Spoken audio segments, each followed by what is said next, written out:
और हमने मतलब ये जो किसान यहाँ पर आज इकट्ठे हुए हैं, हम शिमला में माननीय मुख्यमंत्री जी से मिले थे और उन्होंने हमें आश्वासन दिया था कि आपकी ज़मीनों की जो नीलामी और कुर्की हो रही है इसको बंद किया जाएगा जब तक अगले आदेश नहीं होते हैं, और वन टाइम सेटलमेंट की जाएगी। और उन्होंने मतलब एमडी को भी मतलब वो किया था, आदेश दिए थे कि मतलब किसी भी किसान की जिनकी नीलामी हो चुकी है उनकी ज़मीन की रजिस्ट्री ना की जाए, ना इंतकाल किए जाएं, और मतलब जो किसान जिनकी कुर्की होने के वो है उनको रोका जाए जब तक अगले आदेश मतलब नहीं होते हैं।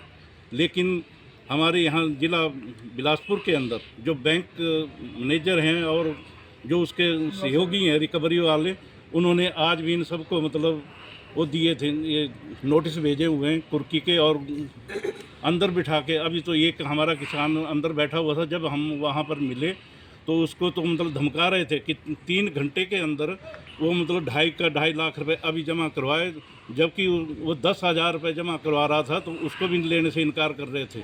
लेकिन जब हम वहाँ पर पहुँचे तब जाकर उन्होंने मतलब उस 10,000 को भी जमा किया, क्योंकि किसी के पास इतना इकट्ठा पैसा तो नहीं होता, गलती तो बैंक की है क्योंकि उन्होंने समय पर इसकी रिकवरी नहीं की है।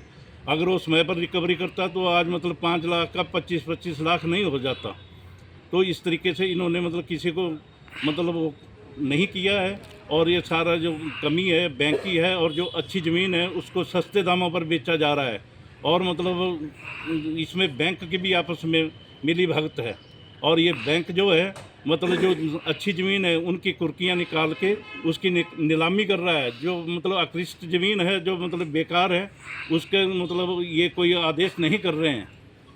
तो मेरा इतना ही कहना है कि मैं बैंक वालों से भी और हिमाचल की सरकार से भी अनुरोध करता हूं कि मतलब इनकी ये जो कुर्कियां हैं और नीलामियां हैं इसको बंद किया जाए, क्योंकि किसानों को मतलब बेज़मीन ना किया जाए। विधानसभा के राज्य समिति का सदस्य हूँ। हाँ, जैसा कि आप देख रहे हैं आज ये किसान दुखी किसान आए हैं। इससे पहले हिमाचल प्रदेश के माननीय मुख्यमंत्री ने इन्हें आश्वासन दिया था कि इनके लिए एक नई नीति जो है वो ला रहे हैं। बार बार यहाँ मंत्री जी भी आश्वासन देते रहे और तमाम लोगों ने, बैंक के जो एमडी थे वो भी बदले गए। लेकिन बड़े दुख की बात है, आज हम देख रहे हैं कि इन सबको नोटिस दिए गए थे नीलामी के, जो हमने आज जलाए हैं बैंक के सामने। और जैसे हम बैंक में गए तो एक किसान को बंद करके अंदर रखा हुआ था, मोरदीन उनका नाम है, और यहीं पास से निहाल से वहाँ वो पक कर रो पड़े। जब हम गए तो उन्होंने कहा कि मेरे को 2.5 लाख रुपए देने के लिए अभी प्रेशर कर रहे हैं, नहीं तो तेरी ज़मीन हम कुर्क कर देंगे। हम माननीय मुख्यमंत्री को बताना चाहते हैं कि शिमला से कौन अधिकारी यहाँ पर आए हुए हैं और बैंक के अधिकारी इस तरीके से गुंडागर्दी कर रहे हैं, तो क्या माननीय मुख्यमंत्री इनके खिलाफ कोई एक्शन लेंगे? जिस तरीके से, क्योंकि वो किसान जो बोल रहा था कि मैं आत्महत्या कर लूँगा। हिमाचल प्रदेश एक ऐसा राज्य था जिसके अंदर किसानों को ज़मीनें दी गई थी और 100% किसानों के पास कम से कम घर के लायक ज़मीन थी। लेकिन इस बैंक की वजह से जो बनाया गया था किसानों के विकास के लिए, ये भूमि विकास बैंक था। लेकिन जब आप देखेंगे किसानों को भूमिहीन बनाने में इस बैंक का बहुत बड़ा रोल है। इस बैंक का अभी भी मैनुअल चलता है, हिसाब किताब जैसे पुराने साहूकारों का चलता था, चक्रवृद्धि ब्याज। क्यों ये बाकी बैंकों ने, जब मैं बताना चाहता हूँ आपको, जब भारत सरकार की कृषि ऋण माफी योजना आई और सारे किसान जो थे कर्जा मुक्त किए गए, इस बैंक ने उस समय भी किसी किसान का कर्जा माफ नहीं किया है। और सारी ज़मीनें, ये किसान हमारे यहाँ पर आपके सामने है, इसकी ज़मीन भी नीलाम कर दी।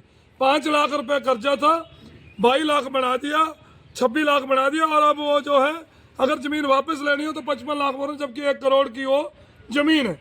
तो इसमें बैंक के अधिकारियों की मिली जुली जो सांठ-गांठ है और बहुत बड़ा षड्यंत्र, एक मिली भगत जो है हो रही है किसानों को ज़मीन से बेदखल करने के लिए, और प्रॉपर्टी डीलर बुलाए जा रहे हैं।